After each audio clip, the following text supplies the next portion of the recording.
ونعوذ بالله من شرور أنفسنا ومن سيئات أعمالنا من يهده الله فلا مضل له ومن يضلله فلا هادي له ونشهد أن لا إله إلا الله وحده لا شريك له ونشهد أن سيدنا ونبينا ومولانا محمدا عبده ورسوله صلى الله تعالى عليه وعلى آله وأصحابه وبارك وسلم تسليما كثيرا كثيرا أما بعد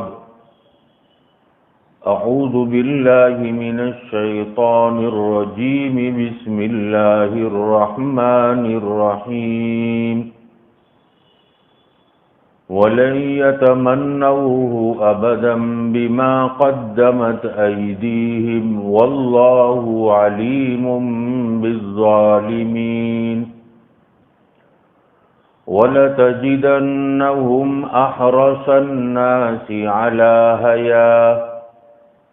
ومن الذين أشركوا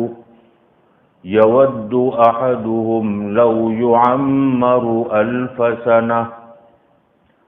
وما هو بمزحزحه من العذاب أن يعمر والله بصير بما يعملون صدق الله العظيم قال النبي صلى الله تعالى عليه وسلم لا يؤمن أحدكم حتى يحب لأخيه ما يحب لنفسه او كما قال علیہ الصلاة والسلام۔ معزز علماء کرام اور محترم عزیز دوست اور بزرگوں، آج کا جو دور چل رہا ہے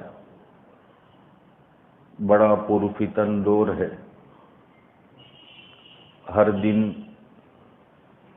ایمان والے کی آزمائش کا اور امتحان کا ہوتا ہے۔ اگر ایمان والا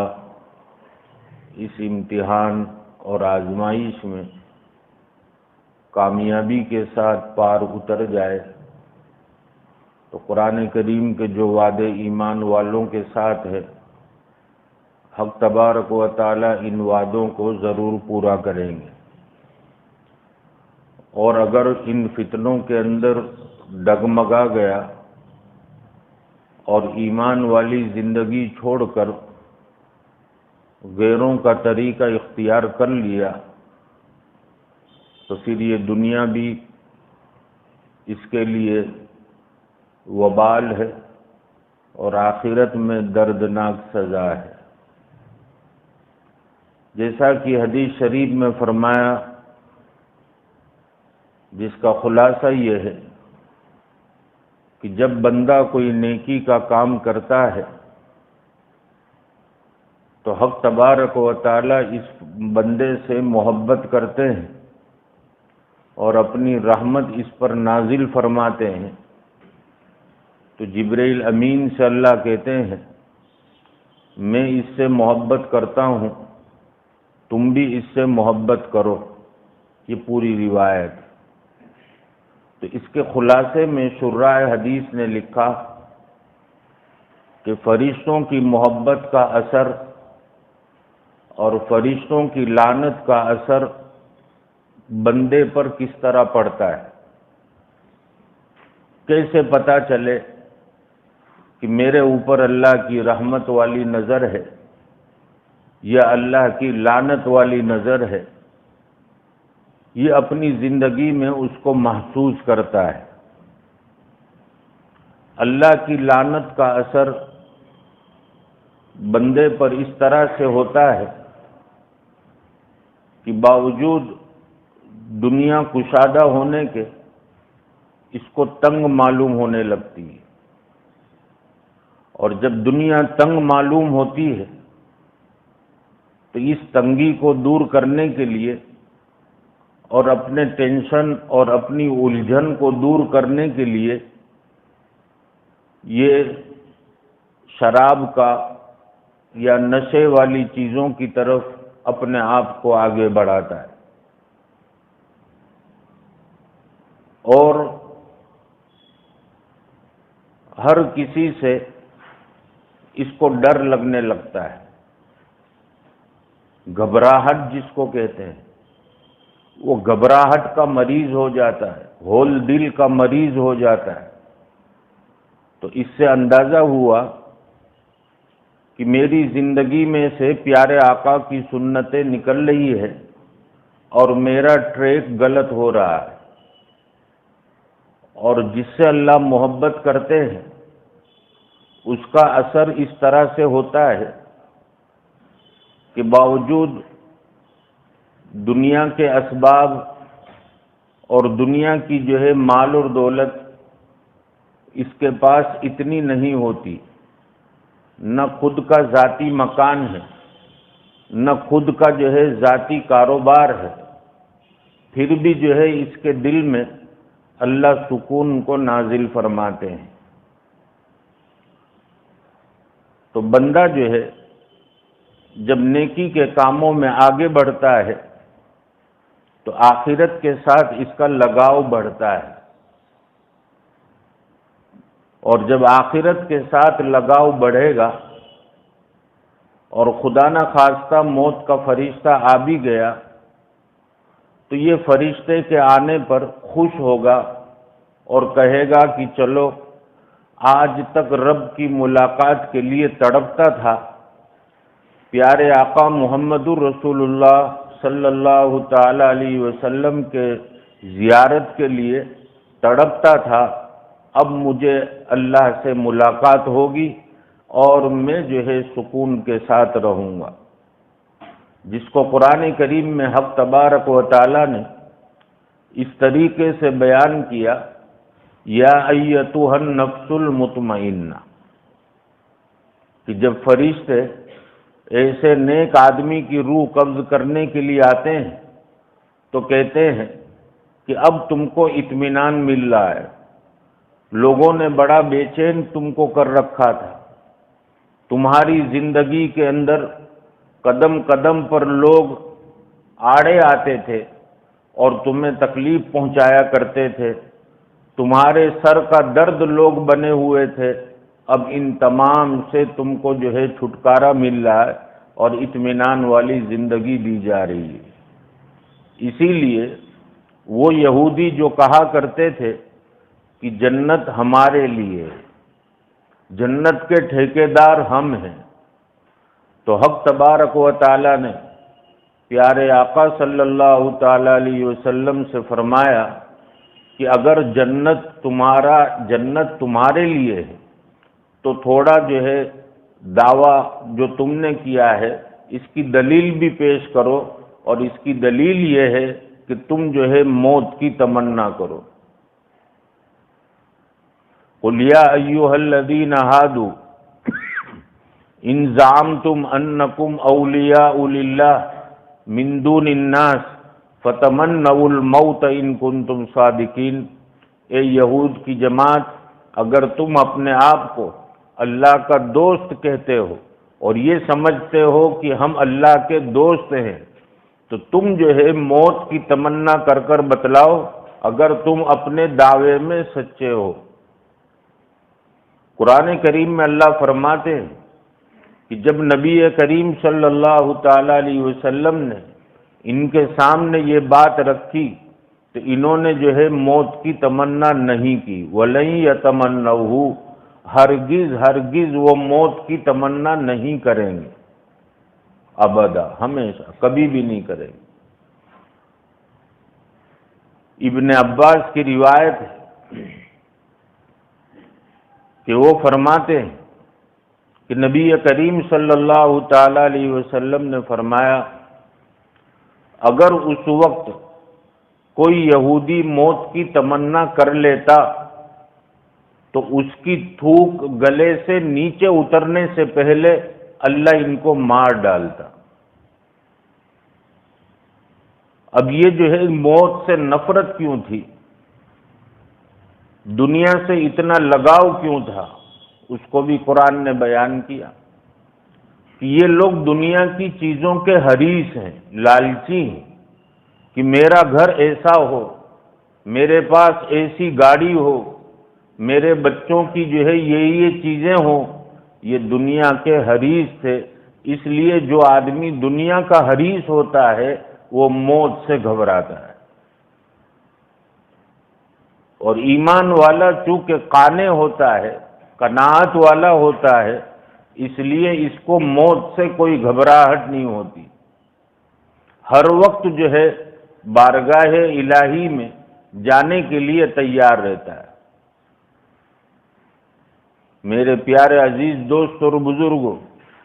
آج اسی دنیا کی حرص اور لالچ ہمارے اور ہمارے اہل و عیال کے دل اور دماغ میں ڈالنے کے لیے ادیان باطلہ نے فیشن کے نام سے بہت ساری چیزیں بازار میں لا کر ڈال دی کہ تم ان چیزوں کو اختیار کر لو، تمہارا جو ہے نبی کریم صلی اللہ تعالی علیہ وسلم کے ساتھ تعلق کٹے گا، اللہ کی رحمت سے تم دور ہوگے اور خود ہی اللہ کی لعنت کا شکار ہو کر ختم ہو جاؤ گے، ہمیں تم کو ختم کرنے کی ضرورت نہیں پڑے گی۔ یہی وجہ ہے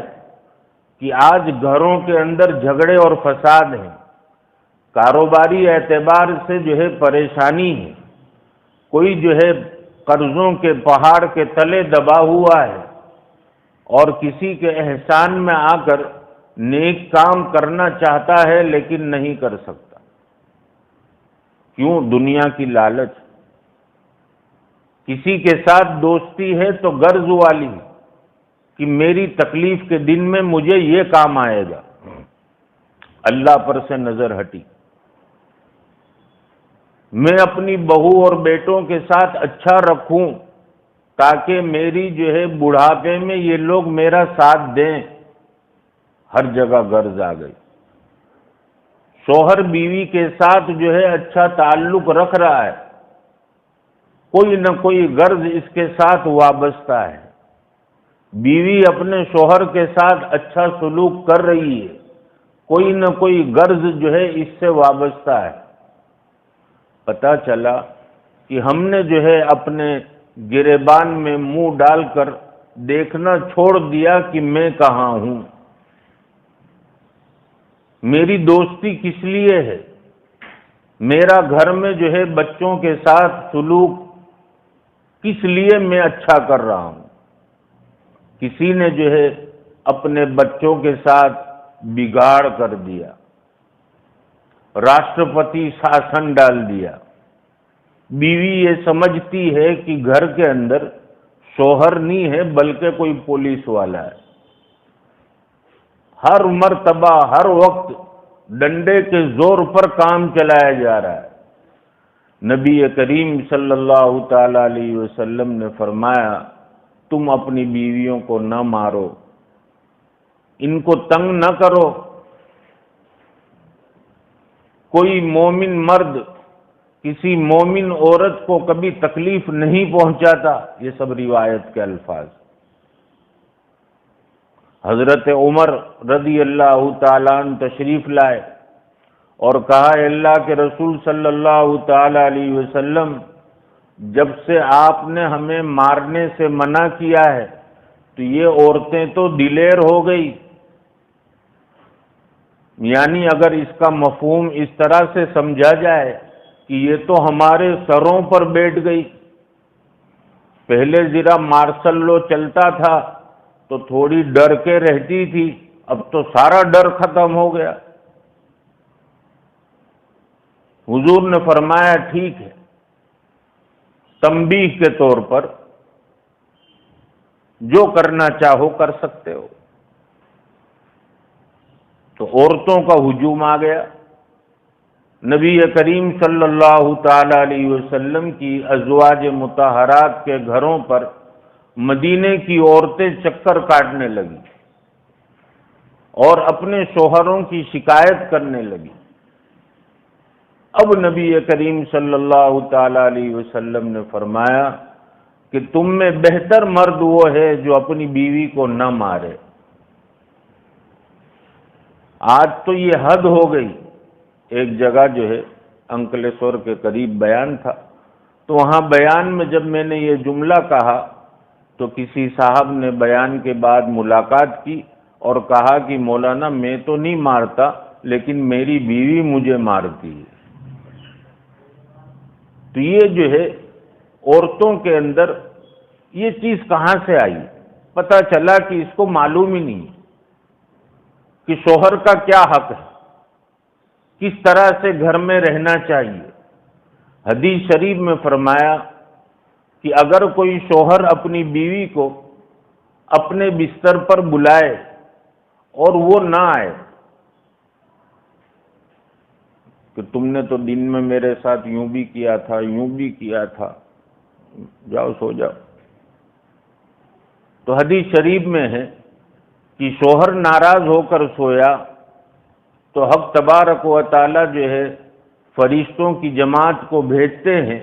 جو اس پر عورت پر لعنت بھیجتے رہتے ہیں یہاں تک کہ عورت اپنے شوہر کو راضی کر لے۔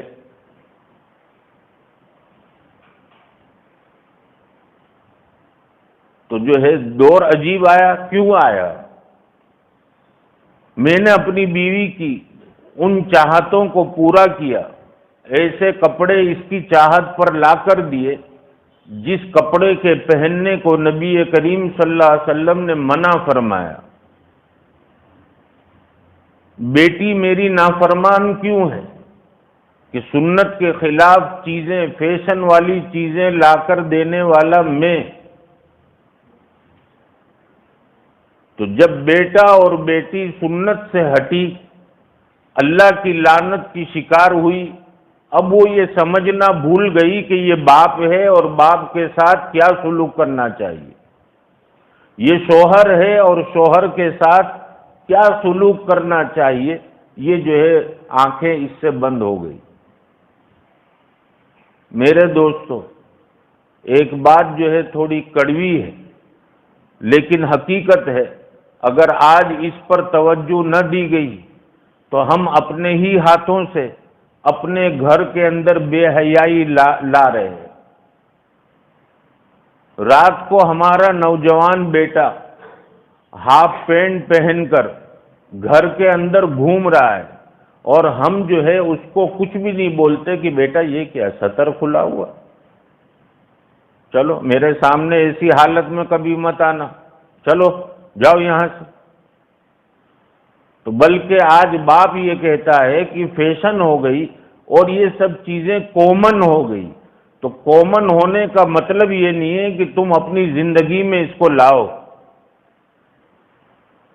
یہ تو غیروں کا طریقہ ہے، اور اگر آج اس پر نہیں روکا تو یہ اللہ نہ کرے، اللہ نہ کرے ہماری بیٹیوں کے اندر بھی یہ طریقہ آئے گا اور پھر ہمارا گھر بے حیائی کا اڈا بنے گا اور اس وقت ناچ گانے ہوں گے اور ہم بیٹھ کر روئیں گے، اس وقت کا رونا بیکار ہو جائے گا۔ ابھی وقت ہے ان نوجوان بیٹوں کو اور بیٹیوں کو سمجھایا جائے کہ بیٹا دیکھو یہ ایک لباس تو یہ بھی ہے اور ایک لباس یہ بھی ہے، یہ پہنو گی تو اللہ اور اللہ کے رسول راضی ہوں گے اور یہ پہنو گی تو اللہ اور اللہ کے رسول ناراض ہوں گے۔ بیٹی میں نہیں چاہتا کہ تم سے اللہ اور اللہ کا رسول ناراض ہو جائے، اس لیے میری پسند تو یہ ہے، اب تم بولو۔ کبھی اتنی ترغیب بھی دی ہے؟ شادیوں کے اندر ہماری جو ہے گھر کی عورتیں کس طرح سے جو ہے اپنے آپ کو تیار کر کر باہر لے جا رہی ہے، کبھی ہمارے دل میں یہ خیال آیا کہ یہ بے حیائی، بال اس طرح سے کھلے، خوشبو لگائی جا رہی، نامحرم جو ہے اس کو خوشبو کو سونگھ رہے ہیں، اور ہوس والی اور جو ہے کتوں والی نظر ہماری بیویوں پر اور بچیوں پر ڈال لیں، اور ہم کو جو ہے ذرہ برابر ہماری غیرت جو ہے یہ کیسے گوارا کر سکتی ہے؟ غصہ آتا ہی نہیں دیتا۔ تو یہ دلیل ہے اس بات کی کہ ہم سوئے ہوئے ہیں، اور اگر اسی طرح سے سوئے رہے تو خطرہ ہے اس بات کا کہ اللہ نہ کرے رفتہ رفتہ کہیں ایمان بھی چلا جائے گا، ہم کو پتہ نہیں چلے گا۔ اور یہ جتنی سازشیں ہیں یہ ایمان پر حملہ کر رہی ہیں، ہمارے نوجوانوں کے ایمان کو ختم کرنے کے لیے ان کے اندر اس بات کو ڈال دیا گیا کہ تم آزاد ہو، تم جہاں چاہے نگاہ ڈالو، جس کے ساتھ جو سلوک کرنا چاہو کرو۔ ہمارا نوجوان کبھی واٹس ایپ کے ذریعے سے اور کبھی جو ہے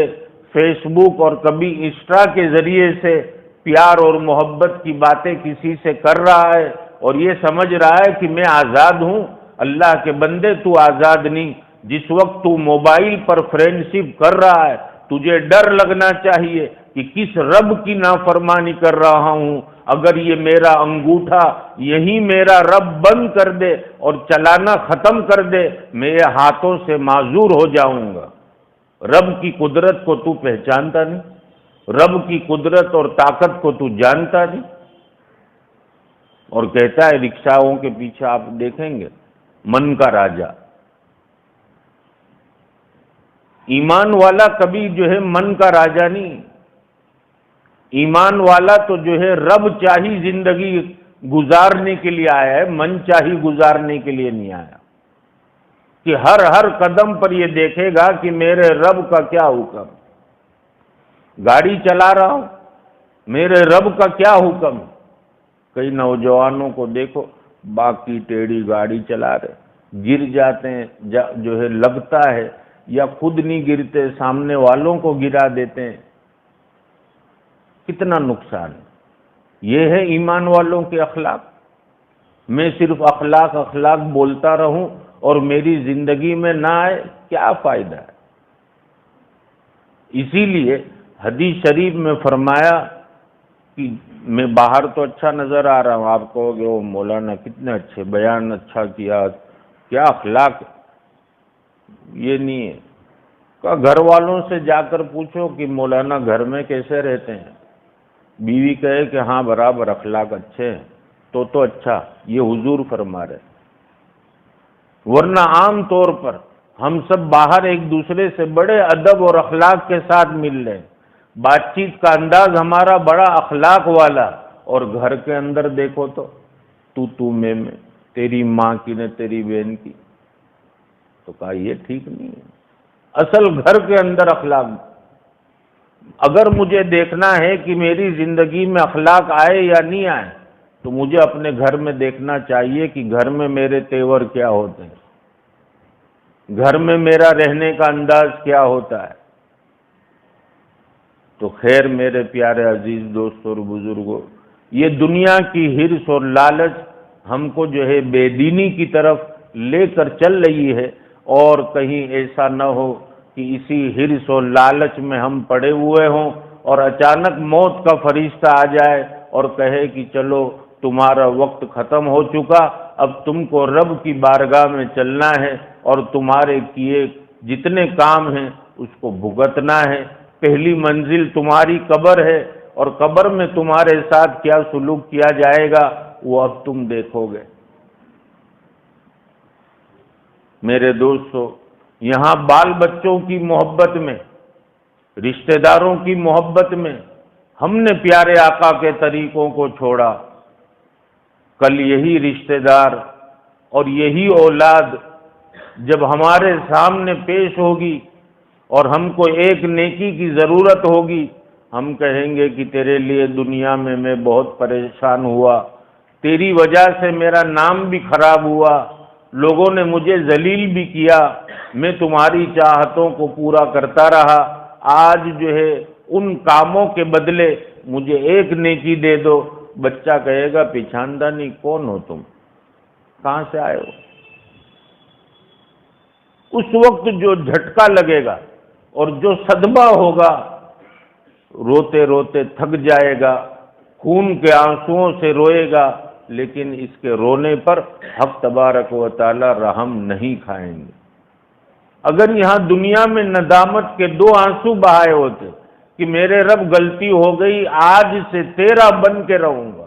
تیرے نبی کا وفادار بن کے رہوں گا، اگر جو ہے دنیا میں ندامت کے یہ 2 آنسو بہائے ہوتے اور سچی اور پکی توبہ کی ہوتی، تو تمہارا رب یہ 2 آنسوؤں کی قدر اتنی کرتا کہ کل قیامت کے دن تم اپنی آنکھوں سے دیکھ لو گے کہ جب تمہاری نیکیوں کے پلے میں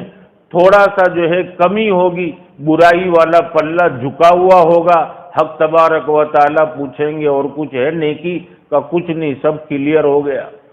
اندر اندر سوچتا ہوگا کہ اب جہنم میں جانا پڑے گا۔ روایت کے الفاظ ہیں، حق تبارک و تعالیٰ کہیں گے بندے یاد کر، ایک مرتبہ میرے ڈر کی وجہ سے تو رویا تھا اور تیری آنکھ میں آنسو کا ایک قطرہ آیا تھا جو ابھی باہر نکلا نہیں تھا، اندر ہی اندر تھا، اس آنسو کو نیکی کے پلے میں رکھا جائے۔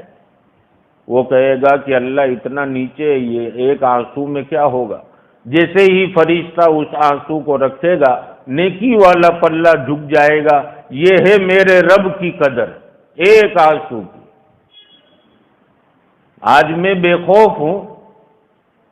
نڈر بن گیا۔ دنیا والوں کا ڈر تو ہے، خالق اور مالک کا کوئی ڈر نہیں۔ کبھی گاڑی آڑی اور ٹیڑھی چلاتے ہوئے کبھی یہ ڈر نہیں لگا کہ میرے رب نے اتنی بڑی نعمت دی ہے، وہ جب چھین لے گا تو میں جو ہے کہیں ایسا نہ ہو کہ معذوروں والی 3 پہیے کی سائیکل پر وہ مجھے بٹھا دے اور کہے کہ چلو اب یہ چلاؤ، تم اس لائق نہیں ہو۔ کبھی ڈر نہیں لگا؟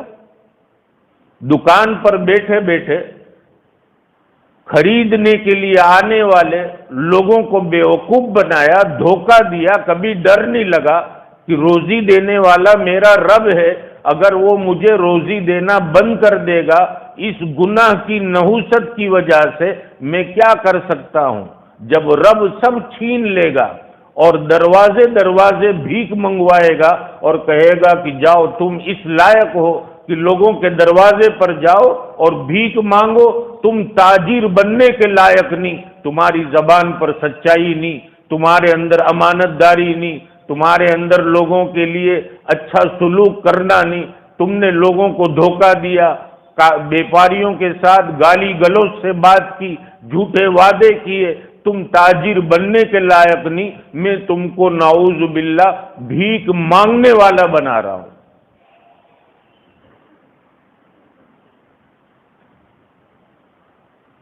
کہاں گئے وہ ایمان والے تاجر جب ان کی دکان پر کوئی جو ہے خریدنے والا آیا کرتا تھا؟ ان کی زبان یہ کہا کرتی تھی، میرے بھائی میں تو ایک چھوٹا سا اللہ کا بندہ ہوں، تم اپنی ضرورت لے کر آئے ہو، میرے پاس یہ چیزیں ہیں، اس میں یہ عیب ہے، اس میں یہ نقصان ہے، بازار میں تم کو یہ چیزیں سستی مل جائے گی، میری یہ خریدی مہنگی ہے، میں نے بہت پہلے خریدا تھا، میں تم کو یہ بتانا چاہتا ہوں کہ تمہاری ضرورت کی چیزیں تو یہاں ہے لیکن بڑی مہنگی ہے اور کچھ نقصان والی بھی ہیں، اس کے بجائے تم دوسری دکان سے لوگے تم کو فائدہ ہوگا۔ وہ خریدنے کے لیے آنے والا کہتا تھا کہ نہیں، تمہارے جیسے ایماندار اور تمہارے جیسے دیانتدار لوگوں کے پاس سے خریدی کرنا، اس میں مجھے مزہ آتا ہے، چاہے بازار سے 10 روپے زیادہ کیوں نہ ہو، میں تمہارا سارا سامان لے کر جا رہا ہوں۔ اور حق تبارک و تعالی بندے کے اس حسن سلوک کو دیکھ کر یہ فرمایا کرتے ہوں گے فرشتوں سے کہ دیکھو میرا بندہ، آج اس کے گھر پر کھانے کا کوئی انتظام نہیں، یہ جھوٹ بول کر تجارت کر سکتا تھا، یہ دھوکہ دے سکتا تھا، لیکن اس نے سچائی کے ساتھ تجارت کی۔ اے فرشتوں گواہ رہنا، میں اس کو اور اس کی نسلوں کو روزی میں اتنی برکت دوں گا کہ کبھی مخلوق کے سامنے ان کو ہاتھ پھیلانے کی نوبت نہیں آئے گی۔ آج وہی تاجر ہم کو بننا ہے۔ دنیا کی لالچ دل سے نکالنی ہے، اور یہ تصور کرنا ہے کہ تقدیر میں جو لکھا ہے مل کر رہے گا۔ حق تبارک و تعالی مجھے ہم سب کو اس پر عمل کی توفیق عطا فرمائے۔ وآخر دعوانا ان الحمد للہ رب العالمین۔